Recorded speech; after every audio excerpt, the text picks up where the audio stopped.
Tuhan harus jadi manusia. Bagaimana caranya untuk Tuhan menyelamatkan manusia? Dia harus jadi manusia. Kenapa harus jadi manusia? Karena yang diselamatkan manusia, bukan monyet. Kalau yang diselamatkan monyet, ya otomatis dia harus jadi monyet dengan bahasa monyet. Nabi Isa alaihi salam atau yang mereka sebutkan itu adalah Yesus, itu salah satu dari Nabi dan Rasul Allah Subhanahu wa Ta'ala.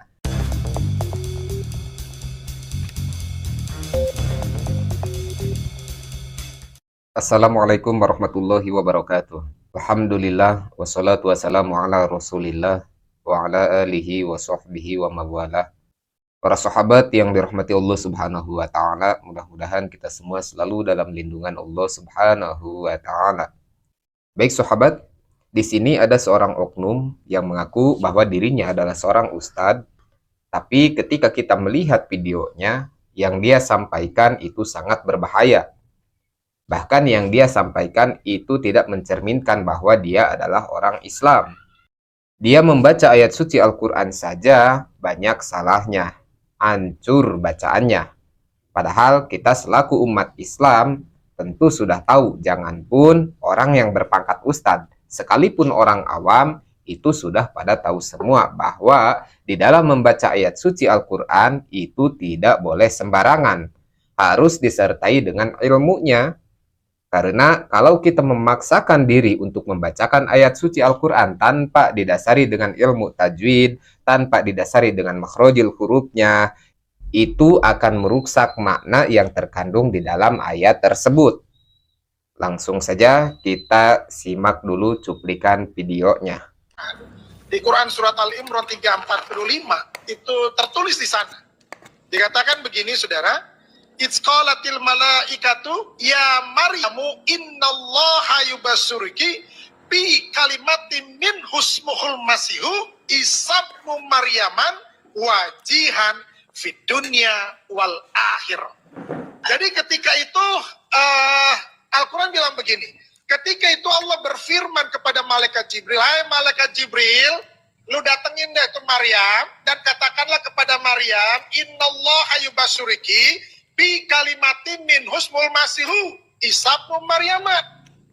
Kasih tahu kepada Maryam, ini adalah kabar baik, ini adalah kabar sukacita, bahwa engkau akan mengandung dan melahirkan seorang anak laki-laki yang bernama Isa. Isa putra Maryam. Dan sudah tertulis namanya Isa, bukan yang lain. Isa putra Maryam. Siapa dia? Dia itu adalah wajihan fid dunya wal akhirah. Dia penguasa dunia akhirat, saudara. Ini pribadi yang luar biasa, saudara. Itu sebabnya Al-Quran mengaminkan bahwa seluruh dunia, siapapun dia yang masih manusia, itu harus merayakan Natal. Nah, tanggapan saya kepada orang ini adalah yang pertama, kalau memang dia adalah orang non-muslim atau di luar daripada Islam, kami sejatinya orang Islam tidak pernah mempermasalahkan orang-orang di luar Islam yang berpidato, yang berkhutbah kepada jemaatnya. Namun kami akan sangat terganggu sebagai orang Muslim jikalau ada oknum di luar daripada agama Islam yang berpidato di depan jemaatnya menggunakan atribut orang Muslim.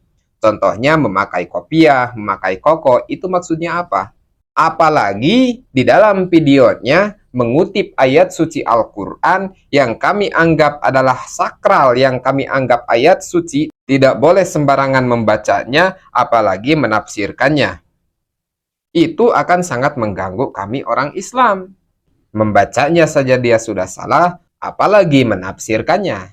Dari membacanya saja sudah salah, tentu penafsirannya juga akan salah. Kemudian dia mencoba menafsirkan ayat tersebut dan dihubung-hubungkan atau dikait-kaitan dengan ucapan hari Natal. Tentu ini sudah sangat keliru dan jauh dari arti yang sebenarnya. Padahal dari ayat tersebut, surat Ali Imran ayat ke-45 menceritakan riwayat atau sejarah Allah Subhanahu wa Ta'ala mengutus malaikatnya yaitu Jibril alaihi salam pergi menemui Maryam Untuk apa? Memberikan kabar gembira bahwa Maryam akan diberikan seorang anak laki-laki yang bernama Isa bin Maryam. Di situ sangat jelas, para sahabat, tidak ada kaitannya dan tidak ada hubungannya dengan ucapan selamat hari Natal. Dan sangat jelas, tidak seperti apa yang ditafsirkan oleh orang tadi. Orang tadi menafsirkan bahwa Nabi Isa alaihi salam itu akan menjadi penguasa dunia dan akhirat. Padahal di dalam tafsirnya tidak seperti itu. Justru ayat ini menguatkan bahwa Nabi Isa alaihi salam hanyalah seorang makhluk. Nabi Isa alaihi salam tiada lain dan tiada bukan, hanyalah seorang nabi dan rasul Allah. Di dalam Quran surat Maryam 19 ayat 19 dibilang begini. Qala innama ana rasulu rabbika li'ahabalaki gulaman zakiyya. Artinya begini. Ketika malaikat Jibril diutus oleh Allah kepada Maryam, Jibril bilang begini, sesungguhnya aku hanya utusan Allahmu. Aku hanya utusan Tuhanmu. Ini kata Jibril.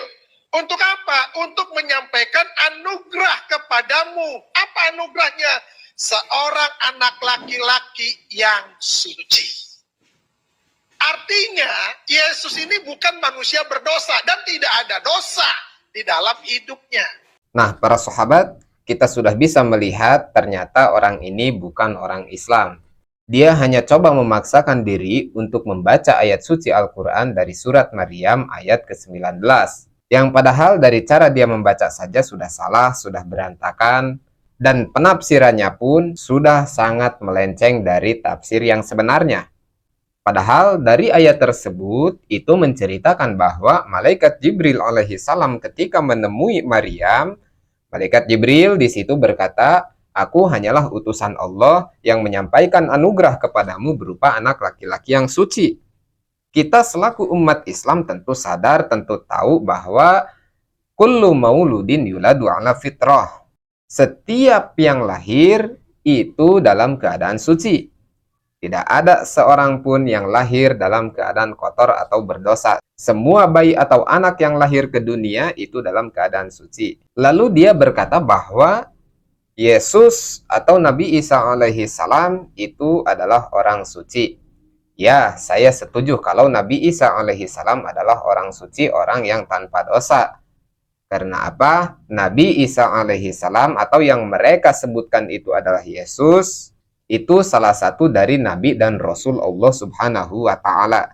Kita meyakini umat Islam bahwa Nabi dan Rasul Allah Subhanahu wa Ta'ala adalah orang-orang yang maksum, orang-orang yang terjaga dari perbuatan-perbuatan dosa. Tentunya bukan Nabi Isa alaihi salam saja, nabi-nabi yang lain pun, rasul-rasul yang lain pun yang diutus oleh Allah Subhanahu wa Ta'ala itu semua adalah orang-orang maksum, orang-orang suci, orang-orang yang bersih dari segala perbuatan dosa. Nah, seperti itu para sahabat. Mudah-mudahan kita semua selalu dijaga oleh Allah Subhanahu wa Ta'ala dari segala bentuk kesesatan. Wallahu a'lam. Allahumma hdina siratal mustaqim. Assalamualaikum warahmatullahi wabarakatuh.